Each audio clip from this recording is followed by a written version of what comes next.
अंतर्राष्ट्रीय योग दिवस की तैयारी को लेकर मुख्यमंत्री नायब सिंह सैनी ने बुधवार को चंडीगढ़ में आयुष विभाग के साथ महत्वपूर्ण बैठक की। इस बैठक के बाद मुख्यमंत्री नायब सिंह सैनी हरियाणा सचिवालय में मीडिया से रूबरू हुए। सीएम ने कहा कि इस बार 21 जून को अंतर्राष्ट्रीय योग दिवस कुरुक्षेत्र में मनाया जाएगा। सीएम ने कहा कि 21 जून को कुरुक्षेत्र में होने वाले राज्य स्तरीय कार्यक्रम में भागीदारी सुनिश्चित की जाएगी। सीएम ने कहा कि इस बार का जो थीम है वो योगा फॉर अर्थ और हेल्थ रखा गया है। सीएम ने कहा कि आज से ही प्रदेश भर में योग के कार्यक्रम शुरू हो जाएंगे।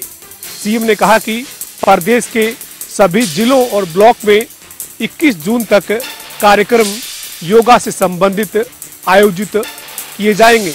मुख्यमंत्री ने कहा कि योग ने अपनी एक महत्वपूर्ण भूमिका शारीरिक और मानसिक स्वास्थ्य को बेहतर बनाने में निभाई है। सीएम ने कहा कि अंतर्राष्ट्रीय योग दिवस पर कुरुक्षेत्र में होने वाले कार्यक्रम में योग गुरु बाबा रामदेव शिरकत करेंगे। मुख्यमंत्री ने कहा कि इसके अलावा प्रदेश भर में जो कार्यक्रम आयोजित किए जाएंगे उनमें मंत्री, विधायक और तमाम अधिकारियों की जिम्मेदारी तय की जाएगी।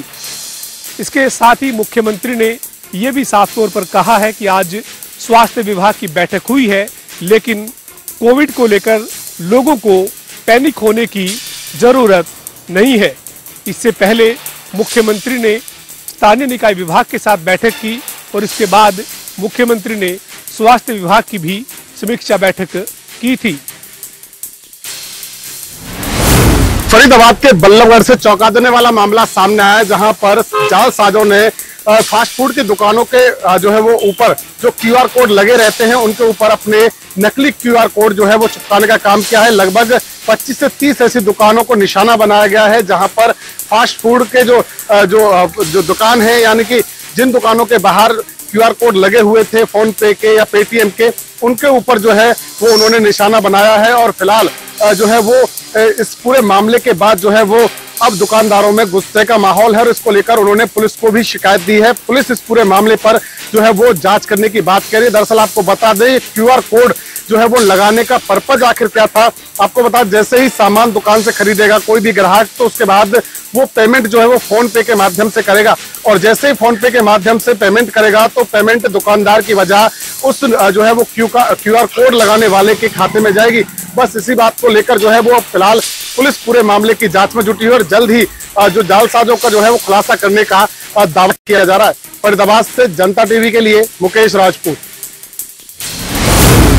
काशी में तेज गर्मी का प्रकोप देखने को मिला है। हम रेलवे स्टेशन पर आए और रेलवे स्टेशन की बात करें, सीधे देख सकते हैं अभी कुछ देर पहले यहाँ जो रेवाड़ी फाजिल का ट्रेन थी उसमें से एक बुजुर्ग महिला नीचे उतरती गए। वो रेवाड़ी से हांसी आई थी और जैसे ही वो हांसी रेलवे स्टेशन पर पहुंच गए, गाड़ी से नीचे उतरती गए तो चक्कर आने के चलते गाड़ी से नीचे गिर जाती गए और इसने ऐसे में वो बुरी तरह से घायल हो जाती गए। आनंद फानन में उसे हांसी के नागरिक अस्पताल ले जाया गया, जहां हांसी के डॉक्टरों ने उसे हिसार के लिए रेफर कर दिया। महिला का नाम लाजो बताया जा रहा है, वो जमावड़ी गांव की रहने वाली बताई जा रही है। आज दोपहर लगभग रेवाड़ी फाजिल का ट्रेन है वो उसमें आई थी और ऐसे में जैसे वो उतरती गए तो उतरने के बाद वो बुरी तरह से गर्मी के चलते उसे चक्कर आता और वो घायल हो जाती है। फिलहाल इस पूरे मामले में जीआरपी पुलिस जांच कर रही है। जनता टीवी के लिए खांसी से मनराज सिंह। यमुनानगर पुलिस ने 7 खाद के लुटेरों को गिरफ्तार किया है। अभी 7 और पुलिस की गिरफ्त है, जिन्हें पुलिस जल्द ही गिरफ्तार करने का दावा कर रही है। बता दें कि पिछले दिनों यमुनानगर कृषि विभाग द्वारा ताजकपुर के गोदाम पर रेड की गई थी, जिसके अंदर लगभग 2400 कट्टे खाद के रखे हुए थे और यह 2400 कट्टे इलीगल खाद के रखे हुए थे, जिस पर कृषि विभाग द्वारा कार्रवाई करते हुए इस संबंध में पुलिस को भी जानकारी दी और पुलिस ने इस संबंध में एक मुकदमा भी दर्ज किया था।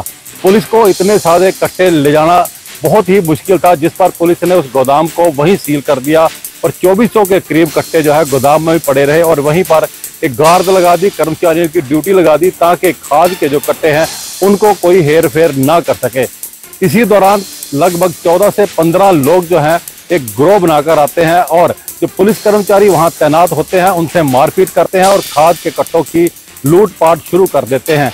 120 के करीब कट्टे जो है लुटेरों द्वारा लूट लिए गए और अभी और भी ट्रालियों में भरे जा रहे थे कि पुलिस वहां मौके पर पहुंचती है और आरोपी जो है, जो बदमाश है, लुटेरे थे, वो वहां से भाग जाते हैं। पुलिस इस पूरे मामले की गहनता से छानबीन करती है क्योंकि पुलिस कर्मचारियों की इस लुटेरों द्वारा मारपीट भी की गई थी। अब CIA 2 द्वारा लगभग 7 खाद के डकैतों को गिरफ्तार किया है, जबकि 7 अभी पुलिस गिरफ्त से बाहर है। पुलिस अधीक्षक का कहना है कि इन खाद के लुटेरों को बहुत जल्द गिरफ्तार कर दिया जाएगा। बता दें कि यमुनानगर में प्लाईवुड की फैक्ट्रियां हैं और आजकल किसानों को मिलने वाला यूरिया उसकी काफी कमी है क्योंकि खेती बाड़ी का काम शुरू हुआ है और जिसके चलते यमुनानगर की प्लाईवुड फैक्ट्रियों में इस खाद की तस्करी होती है और खाद की कालाबाजारी होती है और इसी के चलते इन बदमाशों द्वारा खाद के गोदाम में लूटपाट करने की कोशिश की गई थी।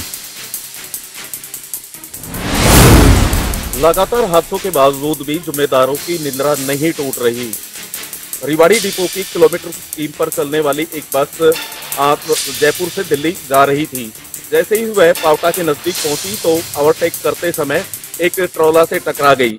इस हादसे में 3 यात्रियों की मौके पर ही मौत हो गई और करीब 27 यात्री गंभीर रूप से घायल हो गए। घायलों को जयपुर के विभिन्न अस्पतालों में भर्ती कराया गया। अगर हादसों की बात करें तो ये पहला हादसा नहीं है। इससे पहले भी अगर किलोमीटर स्कीम की बात करें, बसों चलने वाली बसों की बात करें तो इस तरीके के हादसे अक्सर देखे जा सकते हैं। पहले भी बसों में चलते हुए में टायर निकल गए, कहीं एक्सल निकल गया और इससे पहले भी एक बड़ा हादसा हो चुका जिसमें भी कई यात्रियों की जान जा चुकी है। अगर बात करें तो इसके पीछे यूनियन के पदाधिकारी कह रहे हैं कि लगातार जो इसके पीछे कारण देखा जा रहा है वह है चालकों का अनुभव न होना। वो लगातार इस बात की मांग कर रहे हैं कि जो चालक हैं उनके पास अनुभव नहीं है। यही कारण है कि लगातार ये बसें हादसे की शिकार हो रही है। उनका कहना है कि लगातार वो इस तरीके की मांग उठाते रहे हैं लेकिन कहीं न कहीं राजनीतिक संरक्षण के चलते इस पर कोई ठोस कार्रवाई अभी तक नहीं हो पाई है। इसके साथ साथ यूनियन के पदाधिकारियों ने कहा है कि जो बस है उनकी जो डिपो से निकलने से पहले टेक्निकल जांच भी नहीं होती, इसके कारण भी हादसों का जिम्मेदार माना जा रहा है। अगर जीएम की बात करें तो जीएम मेयर ने कहा है कि जो यूनियन के जो आरोप हैं वो निराधार है और सब कुछ ठीक ठाक चल रहा है, लेकिन कहीं ना कहीं आपको बता दें कि लगातार हो रहे हादसे और लगातार हो रहे ब्रेकडाउन कहीं ना कहीं किलोमीटर स्कीम के तहत चलने वाली बसों पर सवालिया निशान लगा रहे हैं।